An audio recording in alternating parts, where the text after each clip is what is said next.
Hello guys, আপনারা কেমন আছেন? আশা করি আপনারা ভালো আছেন। তো আমার ব্লগটা যদি আঙ্গ এমসি কলেজ ওখানে কেউ দেখতাছুন তাহলে একটা সুন্দর করে কমেন্ট করে যাই। কলেজ যাইছি আর ক্লাস ভাঙ মারুম না, এটা কোনো কথা?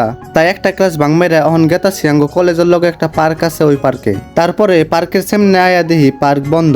তারপরে ভাবলাম পার্কের আরেকটা ওই সাইডে গেট আছে, ওটাতে ঢুকুম। তারপরে ব্যক্তিতে গেতাছি এখন ওই গেট দিয়ে ঢুকার উদ্দেশ্যে। তারপরে আয়া দেখি এই গেটও বন্ধ। তাই বরবেটা হলের সময় অল্প টাইম খারে থেকে অনাবর ক্লাসের উদ্দেশ্যে কলেজে গেতাছি। আর অতি যে ফুলটা ছিল ওই ফুল দিয়ে এখন কি করে আপনারা দেখুন।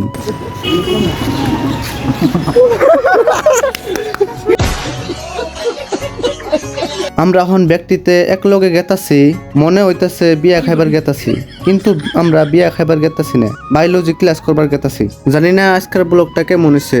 তখন আমি কলেজ থেকে বাড়ি ফেলে গেতাছি, তো আমি বাড়ি ফেলে গেতে থাকি আর আপনারা ফলো করতে থাকুন।